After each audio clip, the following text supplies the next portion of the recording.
and it's Tuesday, October the 7th, 2025, and here are your top news stories for today. Israel and Hamas have begun indirect peace talks in Egypt to discuss a U.S.-backed plan by President Donald Trump aimed at ending the Gaza war. The discussions, mediated by Arab and Egyptian officials, focus on a proposed hostage prisoner exchange and the creation of a transitional international authority to govern Gaza. Hamas has agreed to parts of the plan, including releasing hostages, but has not accepted terms related to disarmament and its political future. President Trump urged negotiators to move quickly, saying the first phase could be completed within a week, CBS News has reported. Despite cautious optimism, Israeli airstrikes in Gaza have continued, and experts warn that while a prisoner exchange may be achievable, a full peace agreement remains uncertain. President Donald Trump briefly suggested he might negotiate with Democrats over the Affordable Care Act subsidies tied to the ongoing government shutdown, but later retracted the idea. Democrats have refused to support a short-term funding bill unless it includes an extension of the health care subsidies. President Trump initially said talks with the Democrats could lead to, quote, very good things for health care, offering a rare hint of progress as the shutdown entered its sixth day. However, he later insisted on social media that the government must reopen before any discussions on health care take place, the Associated Press has reported. Democratic leaders denied any active negotiations, while Republican lawmakers said a potential deal on subsidies would depend on the White House's position. French Prime Minister Sébastien Lecornu resigned Monday after less than a month in office, deepening France's ongoing political turmoil. His resignation came just a day after unveiling a new cabinet that led to a key conservative ally to withdraw support, leaving his government without a majority. Lecornu, who replaced François Bayrou in September, became the shortest-serving prime minister in the history of France's Fifth Republic. President Emmanuel Macron, facing record-low approval ratings, accepted his resignation but asked Lecornu to hold final negotiations in hopes of preserving stability, the Associated Press reported. Lecornu agreed to continue talks for 2 days before deciding whether he can form a new government or step aside permanently. The government shutdown has entered another week with no resolution as Republicans and Democrats remain deadlocked over funding and health care provisions. Two competing Senate measures to reopen the government failed for a fifth time on Monday. Democrats insist any funding bill must include an extension of health insurance tax credits, while Republicans argue such talks should only come after the shutdown ends. Speaker Mike Johnson said the House has, quote, done its job, and President Donald Trump claimed some progress was being made, though he blamed Democrats for the stalemate, CBS News has reported. Despite brief signals of flexibility, Trump later reaffirmed that negotiations on health care will only occur once the government is reopened. A Reach medical helicopter crashed Monday evening on eastbound Highway 50 near 59th Street in Sacramento, California, leaving all 3 crew members critically injured. The crew, the pilot, a nurse, and a paramedic were transported to area hospitals, with one initially trapped under the aircraft before being freed by a fire captain and bystanders. No vehicles were involved in the crash, and there was no patient on board. Authorities, including the Sacramento Fire Department, the CHP, and the Sheriff's Office, are all investigating the cause, CBS News has reported. One lane of the freeway has reopened, while video and photos from the scene show the helicopter overturned and debris scattered across multiple lanes. President Donald Trump said on Monday that Sean Diddy Combs requested a pardon following his conviction on 2 prostitution-related charges. Combs was sentenced Friday to over 4 years in prison, with credit for the 12 months that he has already served and a $500,000 fine. His lawyers are considering an appeal, arguing the sentence was excessively long and based on unproven allegations, while noting he was acquitted of sex trafficking and RICO charges. Combs has requested to serve his sentence at FCI Fort Dix, a low-security federal prison in New Jersey, to participate in drug treatment and rehabilitation programs, ABC News has reported. Trump also commented on the possibility of pardoning Ghislaine Maxwell, whose appeal of her sex trafficking conviction was recently denied by the Supreme Court. Swedish activist Greta Thunberg arrived in Greece Monday with 160 other campaigners from the global Sumud flotilla after being deported by Israel. Israel expelled 171 activists whose ships were intercepted while attempting to deliver aid to blockaded Gaza, bringing the total deported to 341. At Athens airport, Thunberg condemned Israeli military actions as genocide and criticized international systems for failing to protect Palestinians. She said the flotilla aimed to act where governments had not fulfilled their legal obligations, Al Jazeera has reported. Reports from participants allege Thunberg was mistreated in Israeli detention, and additional deportees arrived in Slovakia, including nationals from several countries. A fire destroyed the Edisto Beach home of South Carolina Circuit Court Judge Diane Goodstein and her husband, who is former Democratic State Senator Arnold Goodstein, on Saturday, sending 3 people to the hospital. Law enforcement officials, led by the South Carolina Law Enforcement Division, are investigating, but say there is currently no evidence the fire was intentionally set or caused by a pre-fire explosion. The FBI is aware of the incident, though the investigation remains state-led, with federal charges possible if arson is confirmed, NBC News has reported. The fire drew immediate political speculation, with some Democrats blaming right-wing rhetoric following Goodstein's temporary ruling blocking the Trump administration from seizing state voting records, while others warned against jumping to conclusions. The Justice Department official Harmet Dillon, who had publicly criticized judges challenging federal voting actions, rejected any link to the fire and condemned threats directed at her. President Trump announced that the United States will take a 10% stake in Canadian minerals explorer Trilogy Metals and approved a permit for a mining road in northwest Alaska.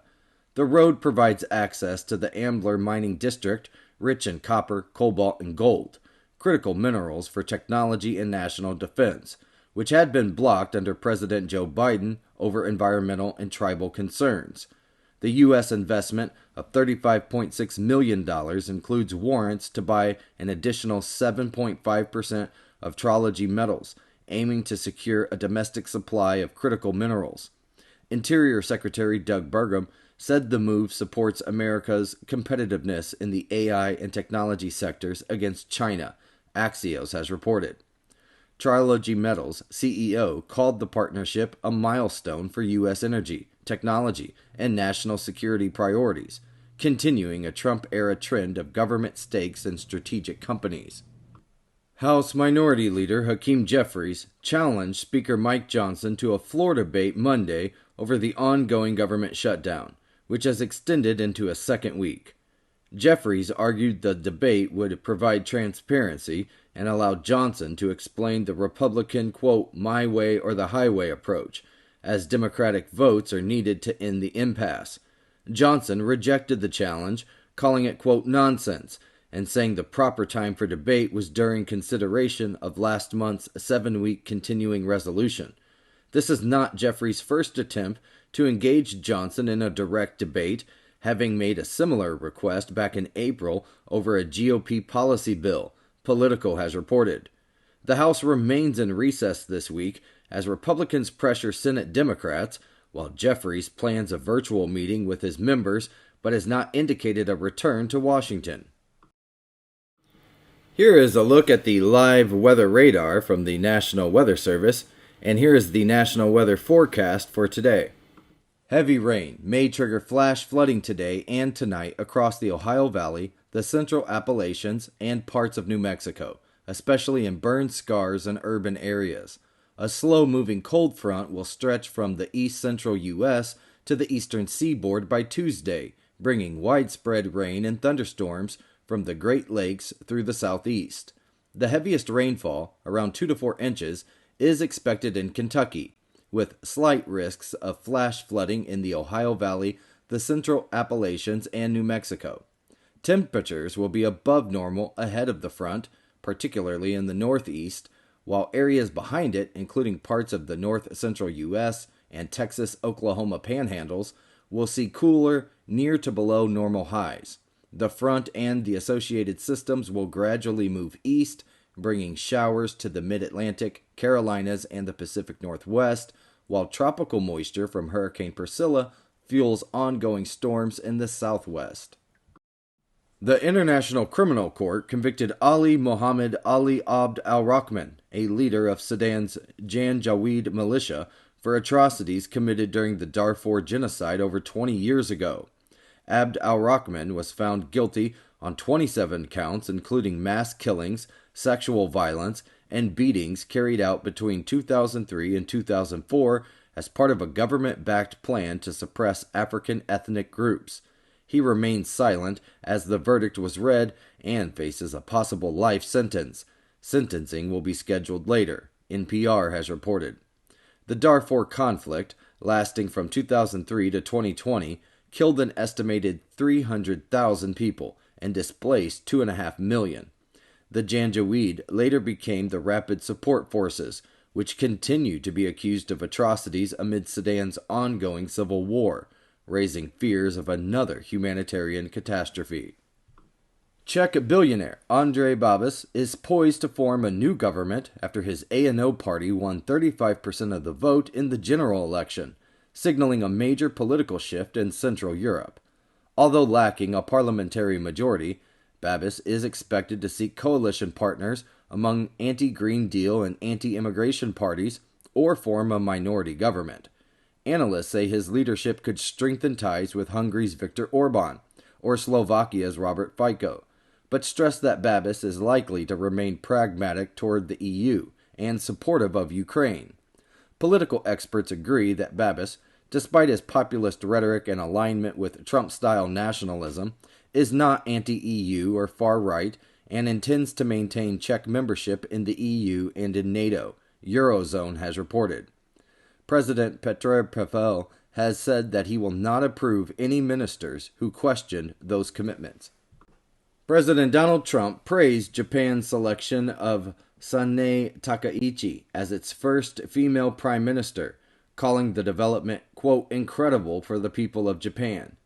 Takaichi, a conservative lawmaker, won a key leadership vote on Saturday and is expected to formally take office later this month, succeeding Ishiba.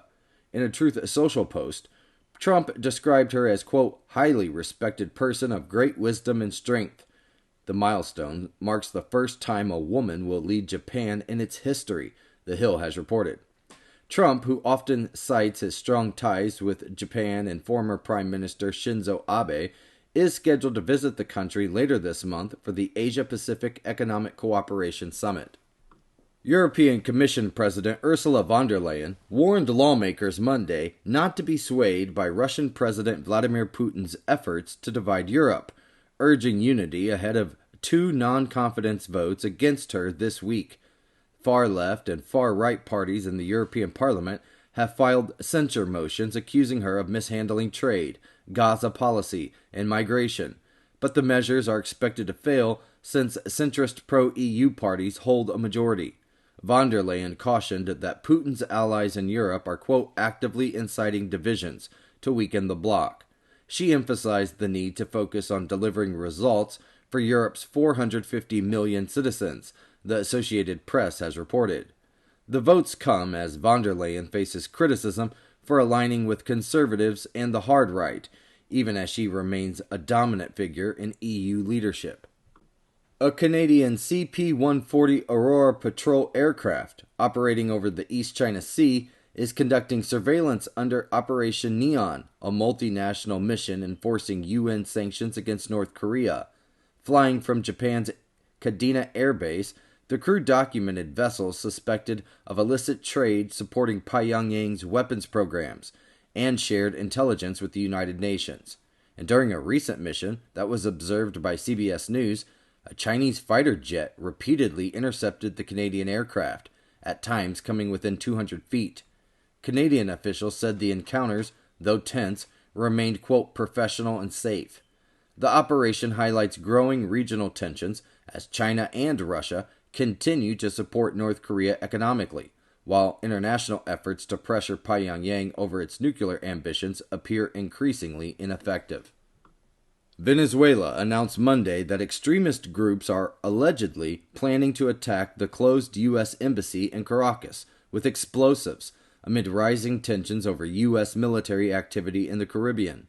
National Assembly President Jorge Rodriguez said the U.S. has warned through multiple channels about a, quote, false flag operation by right-wing groups posing as supporters of President Nicolas Maduro. The embassy, closed since 2019, still maintains a small security staff, and Venezuelan authorities have said that they have reinforced protection of that site. The U.S. has not commented on the alleged threat, which was also shared with a European embassy acting as an intermediary, the Associated Press has reported. The warning comes as both nations trade accusations, Washington calling Maduro a drug trafficker and Caracas denouncing U.S. naval deployments as a violation of its sovereignty. Australian prosecutors have appealed Erin Patterson's life sentence, arguing that her 33-year non-parole period for killing 3 relatives and attempting to kill a 4th with death cap mushrooms is manifestly inadequate. Patterson was convicted of serving the poisoned meal during a 2023 lunch at her home, though her motive remains unknown. Prosecutors have sought no possibility of parole, while her defense requested eligibility after 30 years. Justice Christopher Beale set parole eligibility at 33 years, citing the devastating impact on the victims' families and Patterson's own children, CBS News has reported. Both the prosecution's appeal for a harsher term and Patterson's planned appeal of her conviction will be heard by the Victorian Court of Appeals. Indonesian rescuers ended their search Tuesday after recovering 61 bodies from the rubble of a collapsed Islamic boarding school in East Java. The collapse, blamed on foundational failures, occurred during afternoon prayers and is considered the country's deadliest disaster this year. Authorities said all victims have been found, along with several unidentified body parts, marking the official close of the recovery operations. Most of the victims were teenage boys studying at the school, NBC News has reported. The tragedy has drawn attention to Indonesia's thousands of unregulated schools, with officials saying only a small fraction have proper building permits.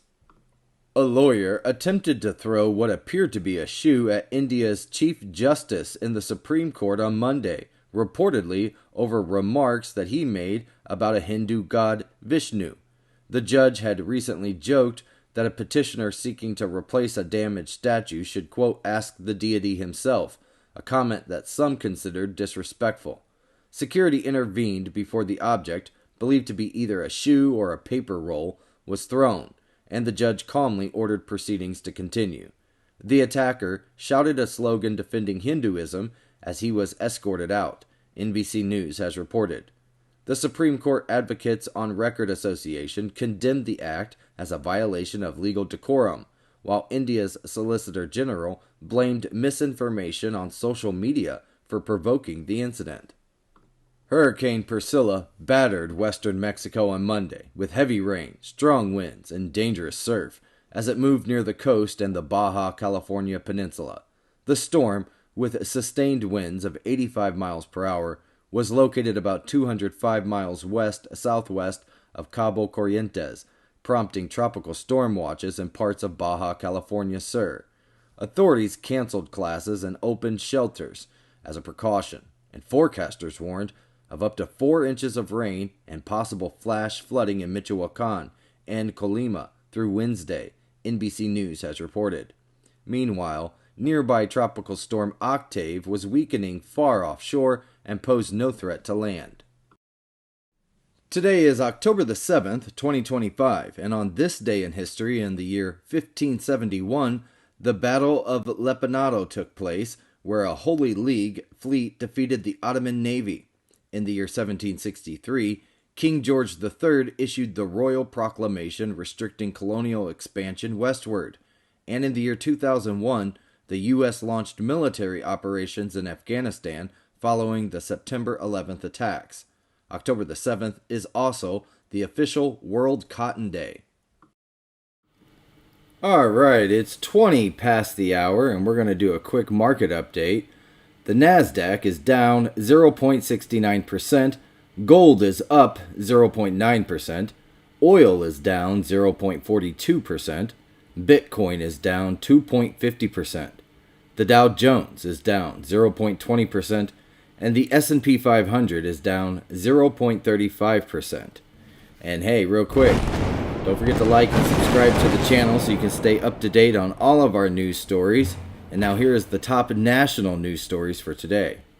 Former NFL quarterback and Fox Sports analyst Mark Sanchez now faces a felony battery charge for allegedly injuring a 69-year-old truck driver in a parking dispute in Indianapolis, in addition to earlier misdemeanor charges from the weekend incident.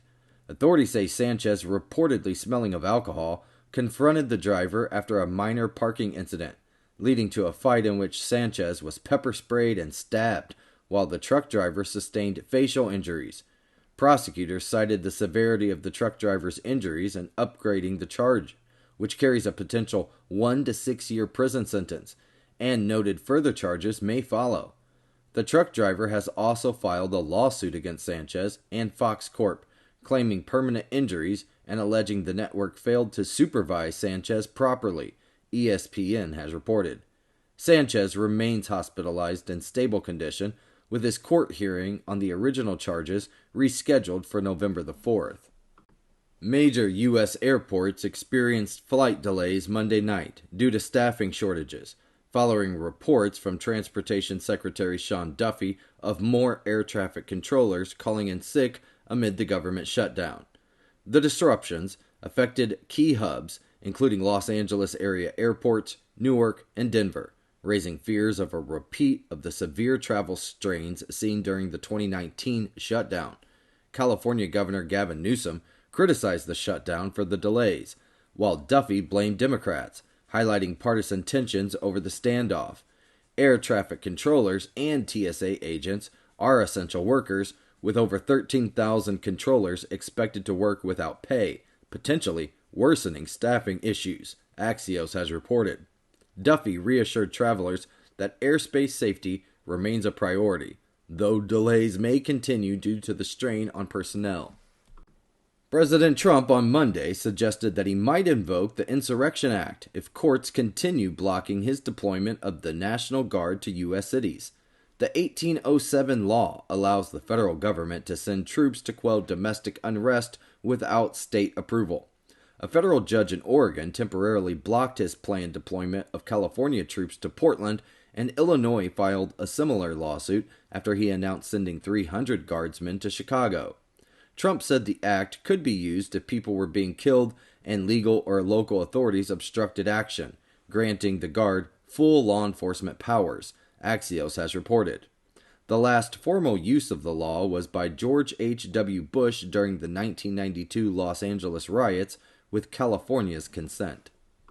Virginia's governor race, long focused on issues like affordability, abortion, and transgender rights, was shaken Friday by revelations that Democratic Attorney General nominee Jay Jones had once suggested via text that a top Republican lawmaker be shot. The resurfaced text messages drew bipartisan criticism and forced Democratic frontrunner Abigail Spanberger to defend herself, giving Republican Lieutenant Governor Winsome Earl Sears a potential opening. Spanberger has maintained strong polling and fundraising leads, but the controversy could influence voter sentiment with 4 weeks left before Election Day and early voting already underway. Analysts say the development is significant enough to tighten the race, though Spanberger's advantages provide some buffer, NBC News has reported. The incident underscores the heightened sensitivity around political violence as a campaign issue in Virginia. Canadian Prime Minister Mark Carney is set to meet President Donald Trump in the Oval Office Tuesday amid strained U.S.-Canadian relations caused by trade disputes and tariff threats.